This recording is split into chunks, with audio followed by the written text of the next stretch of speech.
Hey guys, welcome back. I'm Jesse, and this is my channel where I talk all about domain format. If you don't know what domain format is, it gives off pretty similar vibes to MTG's Commander format. And if that sounds interesting, I'll put up a card where I have a video on how you can learn to play, and there will be links below to join the Discord. We're about to hit 500 people. That blows me away. That's crazy. But with that out of the way, I'm happy to see you guys again. I know it's been a while since I posted. I started a new job at a paper mill. I've been getting used to my new schedule, working at the new job. I'm pretty tired every week, working 48 hours. But I wanted to make this video, let you guys know I'm not going anywhere. And I have plenty of plans on making more videos on domain format. And I definitely want to film more games. I've got some new gear, got some more coming in the mail. And I will be able to record games on my 4 days off and hopefully get something up once a week just from recorded games, plus whatever else I feel like making videos on. Just had to say that so that you guys know there will be more in the future. So today's video will be the start of a series that I want to start doing. They're going to be deck profiles built off of recent structure decks, but taking them and converting them into domain format deck lists. I think this would be a good idea because structure decks are a great way to get started on a domain deck list. Structures typically don't come with a lot of duplicates. They're very easy on a budget, and they do a lot of the work for you, getting all the cards that you would need to get a domain deck started. This video, I will be doing my video on the Traptrix structure deck. We're going to take that deck, switch it into a domain format deck list, and I'm going to go through what I have put together with you guys. I'm also going to backlog a few of the structure decks. I want to do the, Dark Worlds, Crystal Beast, the Albaz structure deck. Personally, I think it'd be really cool to see a 4-player game with all of those deck lists that I come up with. So if that does sound interesting to you, please let me know. I think I'd be really interested to see what you guys think about that. Or if you have any other ideas related to things like budget or themes, I'm all ears. I would love to hear that from you guys as well. So without further ado, I'm going to pull up the deck list I got ready. All right, so this is the deck list that I have put together. It's on YugiohProDeck.com. If you don't know, Yugioh Pro Deck allows people to sort decks by domain format. I think that's pretty cool. Kind of makes it feel official in a way. In all of my deck lists, I have pretty much the same description. I have like the spark notes of the rules, an invite to the Discord, and I always have my how to play domain format video attached to each one of my lists. Let's talk about this deck. One important thing, probably the most important thing, would be determining what you would like to be the deck master for the deck. When picking a deck master, typically you'll pick a deck master purely for their domain, not for function. If you're not sure what domain is, each deck master gives you access to what's called their domain, which is any monster that shares an attribute type that it is or mentions, or any of its named archetypes or any named archetypes it mentions. So for example, with Traptrix, I could play any earth monster, any plant monster, and any monster with any combination of the words in its title in their title. So Traptrix being the main one. Now, another reason you could pick a deck master, and in this case is true, is that Traptrix is going to be kind of the linchpin and the enabler of all the plays in the deck. Traptrix is incredibly easy to make. All it takes is a single Traptrix monster to make Traptrix, and then once she's in play, every time you activate a normal trap, she's going to search up a Traptrix monster and special summon it, and whenever a Traptrix monster effect is activated, she's going to search up a whole normal trap card and set it directly from your deck. She searches everything you're going to need to make this deck function, and because of that, I think she's a pretty resilient deck master, because every time somebody deals with Traptrix and you get the chance to put it back in the deck master zone, it's going to be very simple to link summon it from the deck master zone. Again, it's just going to take one Traptrix monster. Now, once you get a Traptrix monster, the deck's kind of centered around very easily reviving your Traptrix monsters from the graveyard in case you need to make Traptrix.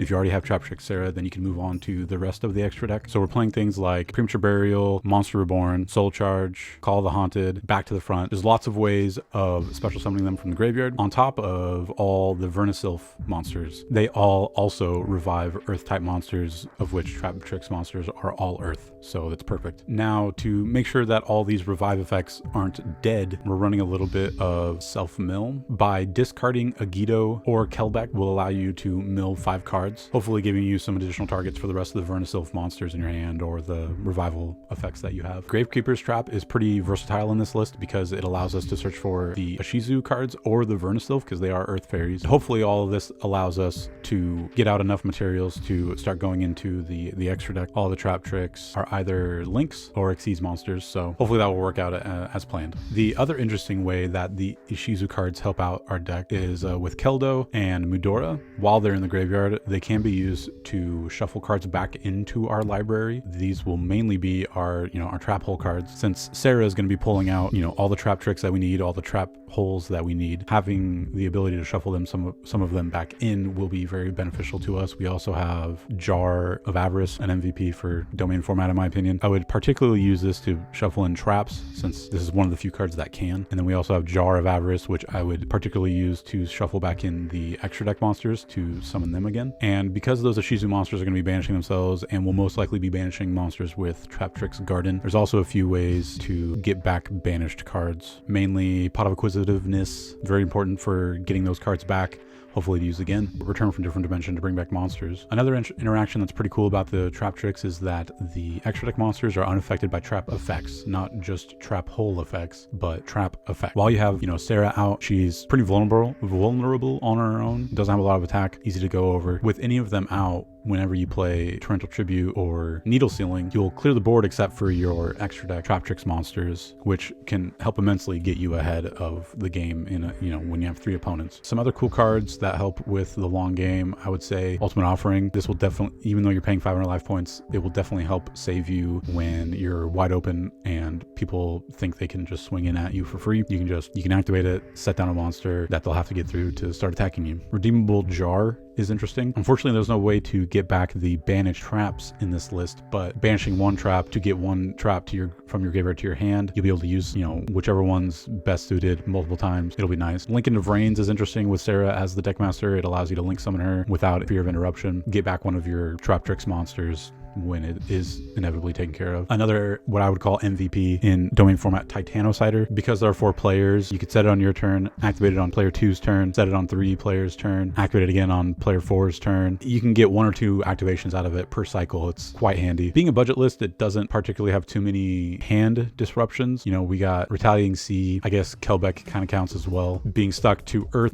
doesn't give us too many options. You could also, with a increased budget, you could also run Max Sea or a lot of the other sea monsters. The deck only has 1 kaiju, Sticky String Kaiju. If Insect was in our domain, which you can make be in the domain by picking something like Cularia, because she specifically mentions plant or insect monsters, that would give you another kaiju and would open up a lot of insect archetypes, even though most of them are Earth already. So this deck's definitely budget. I think the cards that come from the precon specifically add up to about $13, and this list is 36, so you're looking at like another $20-ish to finish this off. But I imagine most people have a lot of these cards just lying around. Still not too bad, $20 plus a structure deck. And there's definitely a lot of more cards you could add with a bigger budget. There's a lot of domain staples, which I have a video for, and I will put up there so you can check that out if you would like. I made that video to help people fill out their decks when they, have however many cards left they want to throw into a deck. They can just have something they can look at. Sphere mode would be really helpful here. Sphere mode kind of blows people out on the first round. The first round of turns. Maxi would be great. So there's definitely room for improvement. I didn't go too far into the extra deck. I'm sure you could easily fill this out with 8 more cards. But overall, I think it's pretty cool. I think it would work out pretty well. I'm going to build this myself. And I think it just goes to show that you could take a structure deck and quite easily make an actual domain list. This isn't even like the only direction you could take the deck in. Having access to plants, you could also go into arrow mages. Believe it or not, the life gain from arrow mages is quite beneficial in a game of domain format. Throughout the game, a lot of people get whittled down slowly, and it gets down to the wire where everybody's around 1,000 or 2,000 life points, and they're all kind of Mexicans standing off, seeing who pulls the trigger first to try and take somebody out. With arrow mage,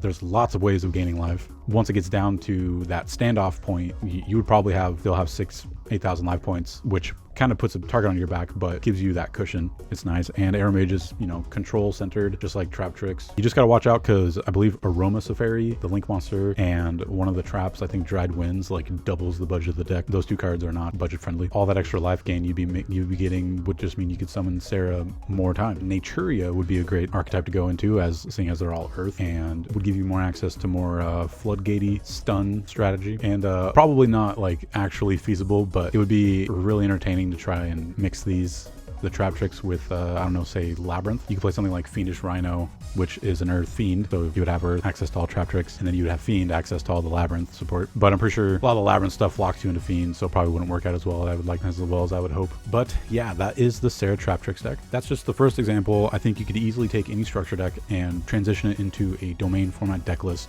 and it wouldn't have to break the bank. Most of these cards people have lying around, and I'm pretty new-ish to modern Yu-Gi-Oh, so I imagine somebody with a much better card pool knowledge would be able to whip up something a lot more impressive than me. Speaking of which, I had a lot of help from the Discord. I posted this list up and got quite a few people to discuss the archetypes with me, things I could add, things I could try, and it helped out a lot, to be honest. Everybody there is really cool. I would highly suggest checking it out if you're interested in this format whatsoever. Everybody there is really cool. We play remote games and simulator games on untap.in or Tabletop Simulator. But that's the video. That's all I got for you today. Mainly just want to get this out there to let you guys know that I'm got plans for more videos, got plans for recording games, getting those out there. I passed 200 subscribers. That's crazy to me. I can't believe it. So thank you to everybody who has. I appreciate that. Sharing this format with you guys who hopefully will be sharing it with your friends just is the coolest thing to me. So thank you guys. But until the next video, I'll catch you then.